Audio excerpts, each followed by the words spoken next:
good morning, good afternoon, and good evening. Today I will be doing something a little bit different, but it will have some similarities to my previous video. Kind of. Anyways, I will be showing you some kind of cozy, chill, little hangout space, and then I will tell you a story. Nice, right? I have a lot of stories. So, here we have Sanrio Sleepover. It's a very nice little space. It's very tiny, so it would be for maybe like 2-3 people max. You can also just sit alone. It's a pretty nice space. It's about the size of like a regular bedroom, I think. This is where you spawn in, and to the right there is this big board of world options. You don't really have to touch them because everything's kind of done for you, but they're there if you want them, obviously. Then you can just walk in. As you can see, there's a TV right behind me. That doesn't change, but it's pretty cute, so it doesn't really have to change. In this basket, there is a big sign. Don't know if you can read that. It says, "Shh, we're sleeping. You can join us, but please be quiet." So like, if you're like sleeping in VR, you can put up the sign, but I doubt people will respect the sign. But it's there, it's an option.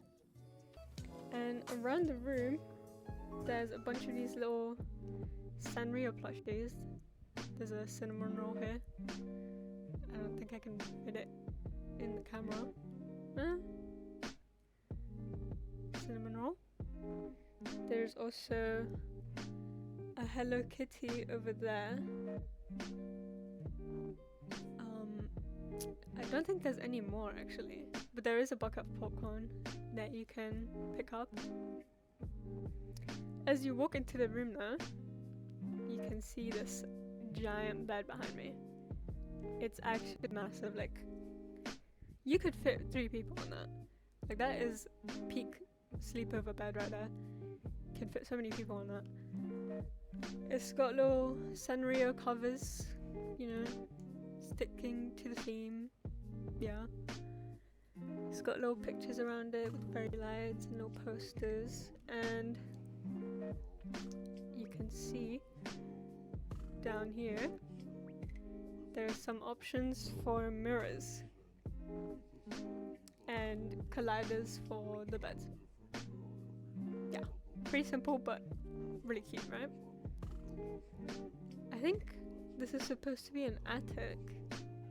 You can see the roof right above me, so gives you that little cozy feeling. Tiny little room. There's also a fire, which I don't. There, little fire. It does play little like crackling noises. If you like that, I don't know. They're not too loud though. They're not that noticeable, so you can ignore them if you want. Next to the fireplace, there is this big hangout zone, little bookshelf behind me, and this is all seats. You can sit down anywhere. There's little bean bags, little round things you can sit on basically. And you can also see there is a video player over there. This is the screen behind me. You can also turn it into a mirror. Cool. What I like about the video player though is that you can play streams on it. I don't know if I'm just not caught up with the modern video player on VR chat, but it's pretty cool. It's pretty cool. Fun fact, I watched a Jesus AI stream in this room once, and I still don't know how to feel about it. I think he was reading comments and like responding to them, obviously in like AI language. That was an experience. I think you can still find him on Twitch, but I'm not gonna shout him out like that. Here is the bucket of popcorn I was talking about. It's pink. That's pretty cute. I don't know what they put in the popcorn to make it pink. Also, it's like really gigantic. It's bigger than my head. Is this popcorn?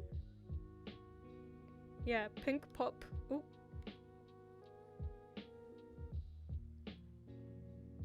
Well, don't know how that happened, but moving on.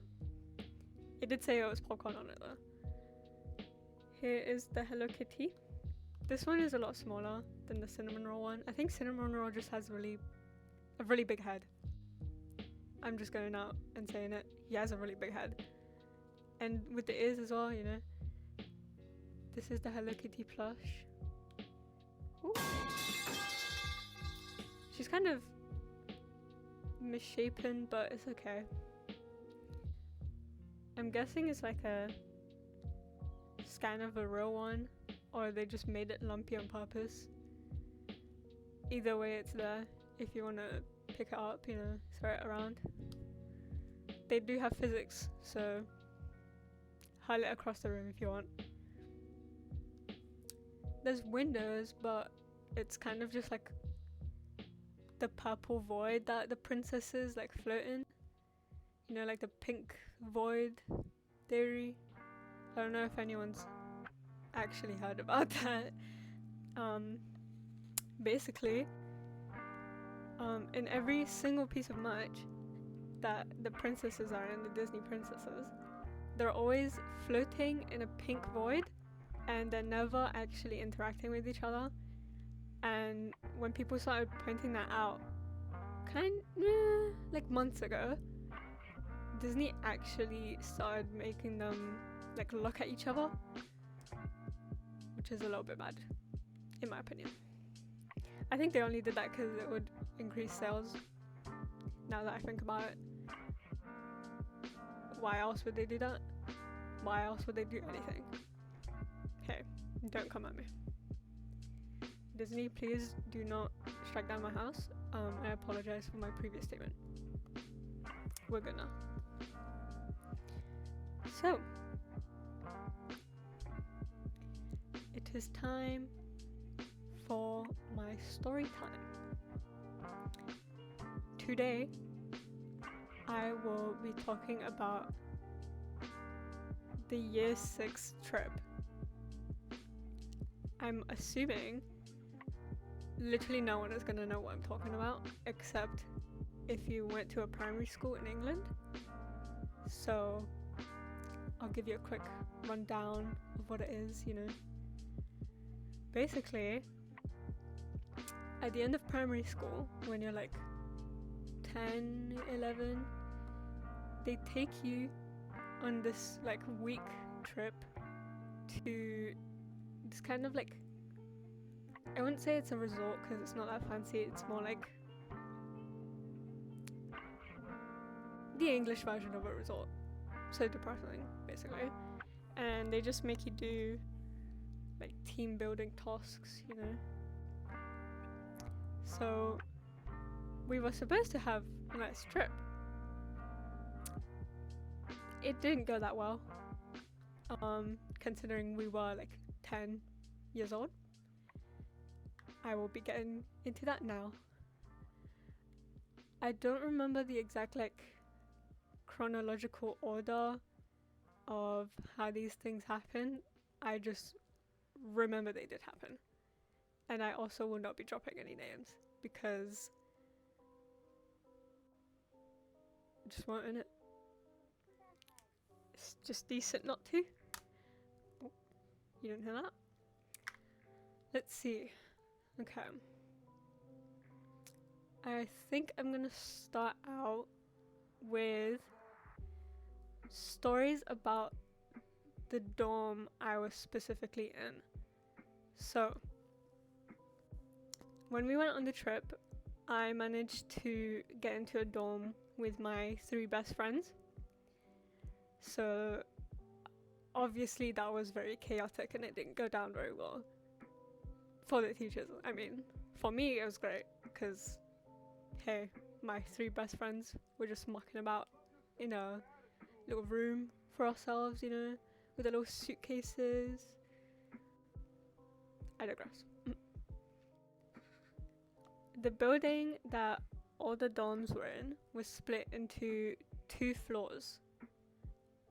I think it was the girls on the lower floor and the boys on the floor above. So there wouldn't be any like mix-ups, I guess, and like all the teachers of the respective gender could like stay and watch, you know, health and safety, whatever. And that will play into 3 of the stories. But speaking of the dorm I shared with my 3 best friends, the first thing I think of is we had to meet up and like line up so the teachers could like take us to activities, you know, so they didn't lose a child. Pretty basic stuff, right? One time, me and my best friends were reenacting Britain's Got Talent and singing so loud we didn't hear that it was time to go. So we obviously didn't pay attention because we were 10 and we didn't really care, even though it was like a safeguarding issue, but moving on. Another thing I remember about our dorm is that there was this one girl that really irked me. I won't name names, like I said before, but she was really clingy and I just didn't like her. But if I told her that I didn't like her, she would start crying and then I would look bad because I said I didn't like her. But I literally just didn't want to be around her. So I don't know why she kept coming back to like try and talk to me if I clearly don't want to talk to you. Like, find someone who wants to talk to you back. No? She came up to our door. I don't even remember how the situation happened. It had something to do with a brush because I was holding a brush and we were having like a little argument. And I don't remember doing this, but allegedly I hit her with the brush I was holding.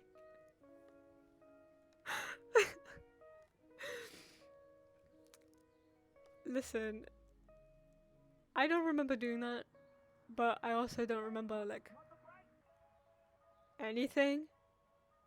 So there is a chance that I did, but there is also a chance that I did not. But she got me in trouble for that, even if I didn't do it. So you can see why I didn't want to talk to her. But she got me in trouble for hitting her with a brush. I still don't understand how things led to that. It couldn't have been that serious if we were 10 years old. I don't know anymore. I don't know. I don't think they did anything to me after that. Like, I mentioned that the floors were separate on purpose because we used to get mail, like letters mail from our parents, and like we'd send mail back because we were gone for a week and people would start crying saying that they missed their parents. What would you expect from a child? But for some reason they chose one guy to give everyone the mail. I don't know if you're understanding what I'm getting at here, but why would you choose a guy to go down to the girls' floor to give us our mail? This was obviously not a good idea because the guy who was giving everyone the mail came to the dorm I was in and just like burst open the door. What? I think you can see what's wrong with that.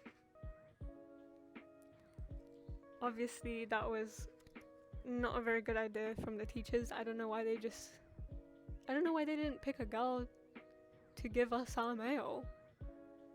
Maybe he just wanted the mail that badly. I don't know. I really don't know. Crazy thing is though, the same guy and his friend went missing later in the trip. I don't think they were actually missing in terms of they like ran away and no one saw them again. They were found, but they were still in the area, in the building, so it wasn't like they just completely vanished. But it was enough to scare me and the people in my dorm, and I'm pretty sure like other girls on our floor, because that's creepy. What do you mean you just went missing with your friend at 10 years old? How are you so conniving at 10 years old? Riddle me that. Anyways, on the same track, there was one guy that was kind of like notorious for being weird to girls. I won't mention what he said to me and my friends because that is actually like violation of the rules. But it was that bad, basically. And we were 10 years old. I don't know either. The guy that was notorious for being really weird was going around to other people's dorms and opening their bags. And I'm pretty sure this was just a rumor.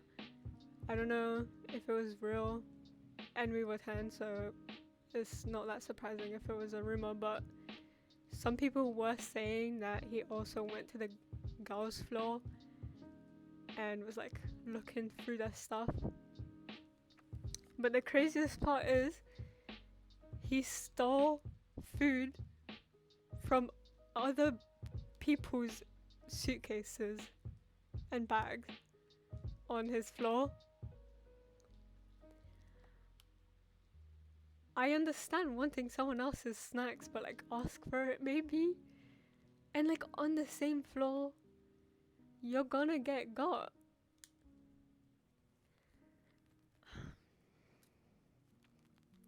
So I don't know why he did that. His whole thinking process in general is just kind of outlandish. I don't know. My next problem with the girls and the boys being separated is that obviously some kids are gonna need medicine for whatever illness, whatever they have. That's normal. you know? What's not normal is making a male teacher try to deliver it to her when we are exiting the shower room. Not a great idea. Am I right? Or am I right? So this man comes knocking at the door of the bathroom and everyone's freaking out because this guy, he's like 30 years old, I don't know. This guy's knocking at the door. What are we gonna do? Because no one can leave either. People didn't like bring their clothes in because it was a girl's floor. It didn't really matter that much. So I was wrapped up in a towel and I answered the door. I was like, hello, and he kept asking for this girl to come out to give her medicine. Why not at least ask a female teacher to do that if you're gonna separate us anyways? Like, the maths is not mathing, in my opinion. So with all the people asking for dates, I was the subject of a boy asking me to be his date to the disco as well.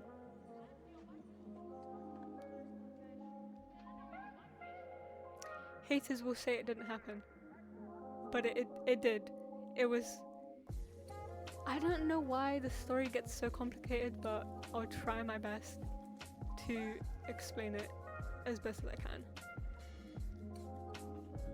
So, I vividly remember I was sitting with my friends. I was sitting with my friends at lunch. First of all, the lunches were disgusting. I don't know. I think they were trying to poison us. I don't know what the caterers were doing, but that's not the point. I was sitting at lunch with my friends, yeah. I was just trying to eat my like piece of bread and tuna. Not even like a piece of tuna, like canned tuna, which the bread was stale, so I was not having a good time. I was trying to eat anyways because I was hungry. And I don't think I brought any snacks with me, so it was either that or starve, you know. Don't know why you would give that option to a child, but again, not the point of the story. I think it's terribly dangerous for an artist to fulfill other people's expectations. I was trying to eat my horrendous Victorian child lunch when I feel someone tapping on my shoulder. I turn around, I'm like, excuse me, what do you want? Two guys, yeah? They're friends. Like, everyone knows they've been friends for like a really long time. Like, established best friends. Two guys turn to me and they're like, oh, our friend is asking you to the disco. I was thinking, oh, so you're asking someone else, you're asking two other people to confess to me instead of just doing it yourself? I don't know. I really don't know. But that's what happened. Being the girl boss that I was and still am today, I said no. I was straight up just like, no, I'm not doing that. They weren't having that, and this is gonna be so cringe, but I genuinely remember saying NO spells no to them and just turning my back. Which honestly, round of applause for little me. That was crazy. Best insult I've ever said. NO spells no. I don't think I said it like that, but it's what I said anyways, which doesn't make it any better. So they turn around to speak to the guy who was asking me to the disco, or like the guy who asked them to ask me. He's like at the far end of the table as well. Like these two guys are right behind me. This guy is like, okay, two guys here. I'm sitting like right in front of them like that. The other guy was like over here. Wait until lunch is over and then ask me. Like why? I don't understand why he had to get like two messengers to carry the message on to me. Like just say it yourself, mate. Listen, I had priorities even when I was 10. I had standards. The bar was high already. What can I say? Now, I don't know what they were saying to him because I literally did not care at all. I don't know what conversation was had right behind me because I was trying to eat, you know, basic survival skills. But eventually they tapped my shoulder again, but now they're like, oh, we should tell him that you said yes to prank him and then you don't show up as his date at the disco. I was thinking at this point I care even less that this guy is asking me to a stupid little dance. So I'm just like, do whatever you want. I don't really care anymore. I'm not sure what happened because I was with my besties, you know, I was hanging out with my gals, so I don't know what went down, I don't know what conversation was had, but allegedly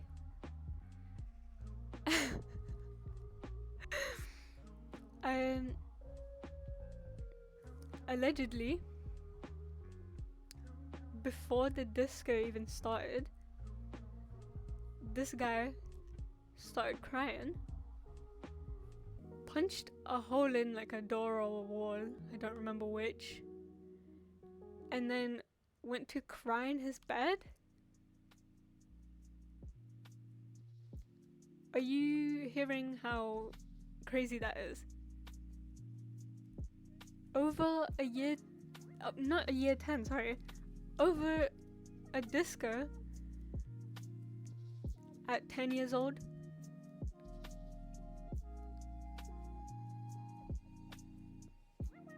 I don't get it either. I heard this through his friends that were in his dorm. I think there was one specific guy that I was friends with, like the only guy I was friends with, and he like let me know the intel of what happened, you know.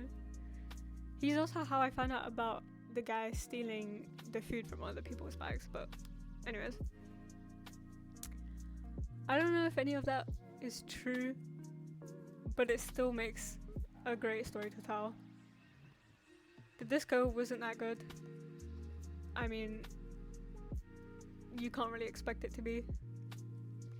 Most of it was just like people from other schools and just like little 10-year-olds awkwardly dancing with like teachers and stuff. So, you know. After the disco, it was obviously time for us to go home after the whole week of being there, after doing all these little team building activities, doing coding, you know. There was also a zip line, but I didn't go on it because I am terrified of zip lines, and I still am.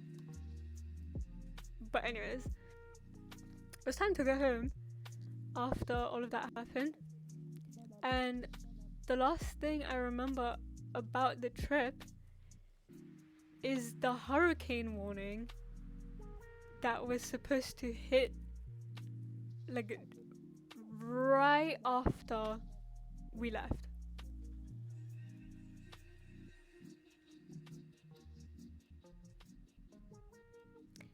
So I don't know if the hurricane actually happened, but they were putting us little kids in danger. I'm just joking, we came out fine. I do remember though, when we were getting on the coach to go back, they gave us more stale bread.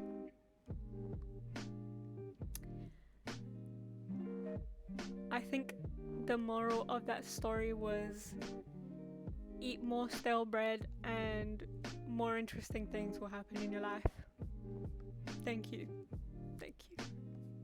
I know that was a very philosophical moral of the story, you know, put that in the Bible, make me famous, you know, famous philosopher. I don't think I could keep up with that, but anyways, I don't know how long this video is. I'll see when I edit, when I look back at the footage, you know. But that's the end of this story, and I may do this again if it turns out nice. So goodbye, and I love all of you. Mwah. Hello. Editor's side note here. I don't know how much I'm gonna cut out of that, but that was like 40 minutes of straight footage. So that's gonna take me a while. But anyways, bye bye. Mwah.